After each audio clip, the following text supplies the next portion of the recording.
All right, sometimes when we're glazing, we have bigger projects where using the tongs is not quite feasible, or we have projects that are so big that they don't fit into the bucket of glaze.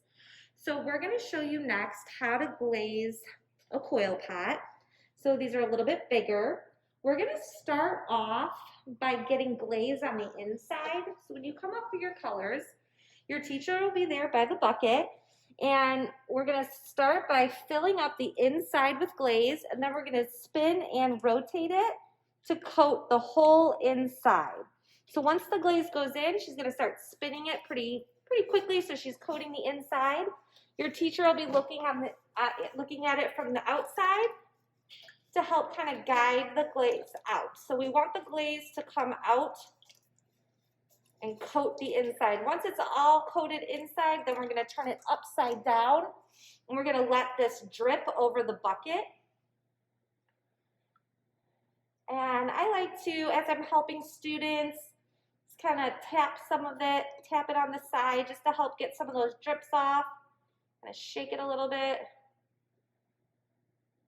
tilt it, rotate it. We don't want to flip this over until it stops dripping. And then in the order of saving time, once this one's kind of almost done dripping, we're going to carefully switch over and let it drip onto the lid. So that would leave the bucket available for someone else to glaze. So we're going to let this one drip for a few minutes, and then we'll come back and show you how to do the outside. After you've poured the inside of your coil pot and it is dried, the next step is going to be to apply the glaze to the outside of our coil pot. Now, normally we would do that by dipping into the bucket where we took the glaze for the pour on the inside. But because of COVID this year, we're going to apply the glaze with a brush. So you'll get your glaze probably in like a solo cup or something. I'll just fill up and you'll take back to your table. When you do this, what you want to do is you want to have a banding wheel. So I'm going to have a banding wheel, my coil pot that has the glaze on the inside, and then I'm also going to put a piece of scrap paper down on top of the banding wheel. So this way I'm not getting glaze all over the banding wheel, because we use the banding wheel for working with plastic clay or leather hard clay, unfired clay. We don't want the glaze to mix in with our unfired clay. So it's important that we keep the banding wheels clean from glaze. So you can put down some paper towel or a piece of scrap paper or something underneath. And the next thing is you're going to take your coil pot, and I would recommend that we do this upside down. So I'm actually going to turn my coil pot upside down, and I want to try to center it on the banding wheel. So I'm trying to, some of the banding wheels you can see like some rings down the center, but get it as close as I can get to the center.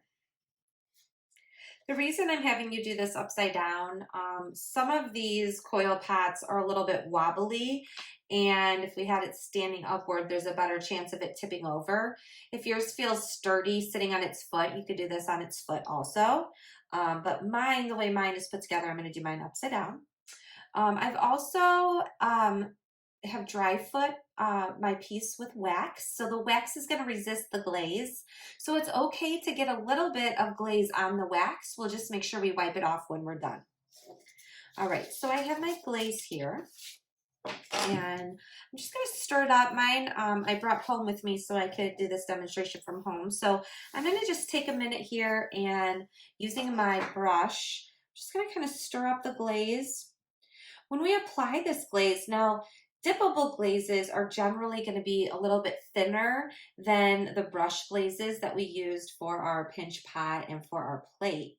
So we're going to do one extra coat of glaze.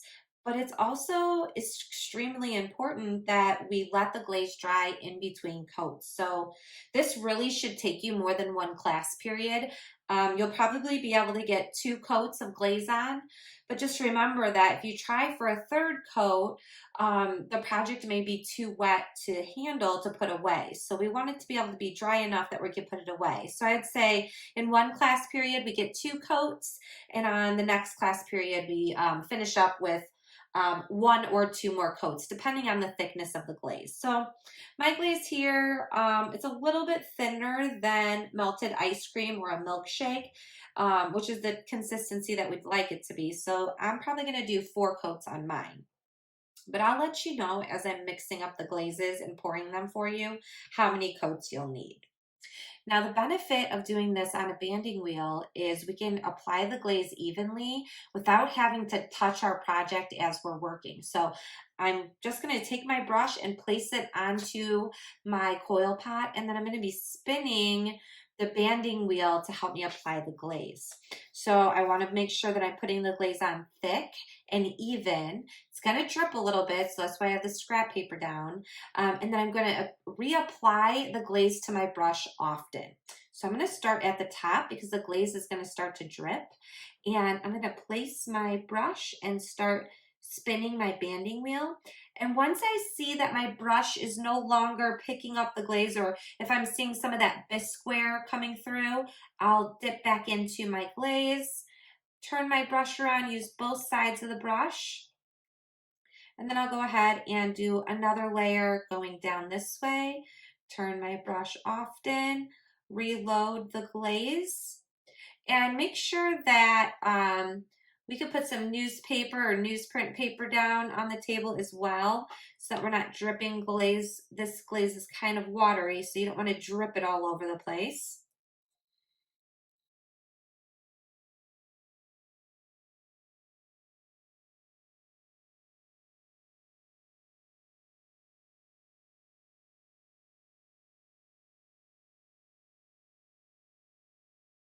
Some things I'm noticing as I'm doing mine, if you miss some little spots, if there's like a little bald spot where you've missed, you can just do like a little dab of glaze in those areas. The first coat of glaze is going to dry really quickly.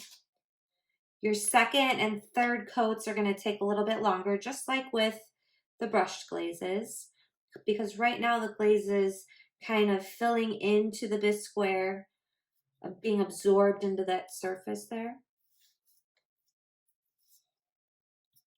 And then I'm going to attempt to turn mine over to let my first coat dry. And I do want to make sure it's dry completely, but I'm going to flip it over because I need to get my rim. So I'm just going to make sure I do this carefully. And then I'm also seeing some other little areas that I missed. So I'm just going to touch up, make sure I got my rim well.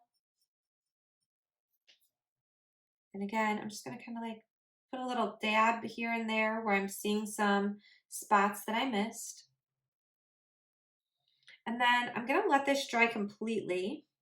And I'm going to come back probably in maybe 5 to 10 minutes once I notice mine is completely changed color. So right now I can see some darker and lighter areas. Once everything's a little bit more like this chalky light area, then I know I'm ready for my second coat. So I'm just going to pause here and I'll come back in a little bit and add my second coat and let that dry, and my third and possibly fourth coat.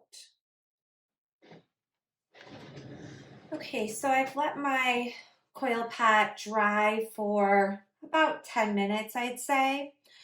And noticing that it all looks pretty chalky all the way around, pretty even consistency.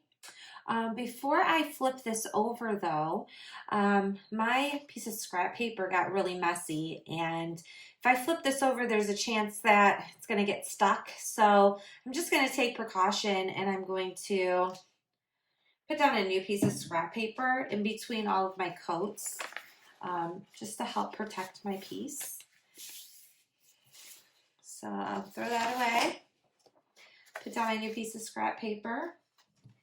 Carefully turn my coil pot upside down like I did before. And then for my second coat, I'm going to change direction and I'm going to apply the glaze vertically, just to get a different kind of a coverage. Remember, it's going to drip downwards, so you kind of work quickly, and you can turn the banding wheel as you go. I also took the time to clean off my brush while I was waiting for my first coat to dry, which I would recommend doing. And then since my glaze has been sitting for a little while, I just want to stir it up a bit. Make sure I'm loading enough glaze onto my brush. And then I'll go ahead and paint my second coat.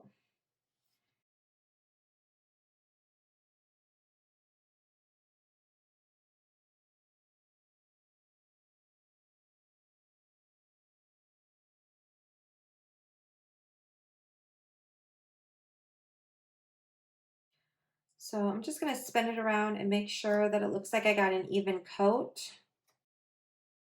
Once it looks pretty good, it's starting to dry already, but you're going to notice it's going to almost look like it's beginning to dry really quickly, but it's still going to have that darker color to it. So we really want to let it dry until it's that almost white, chalky, that real chalky light color. It will be cool. It will not be cool to the touch. If you were to touch this, if it feels cool, it's no longer dry, or it's not dry yet. So really, the second coat, you've got to let this sit a little bit longer. So I'll probably let mine sit for at least a half hour and come back. But before then, I want to just carefully flip this over so it's not sitting on my rim. And I want to add just a little bit of glaze to my rim to even that out. Whenever you're glazing the rim at this point, though, be careful. We don't want to put any more glaze on the inside. We already put enough on the inside with the pour. So I'm just really kind of smoothing out and brushing out the rim with some of this glaze. And then I'm going to leave it alone and I'm going to let it sit and dry.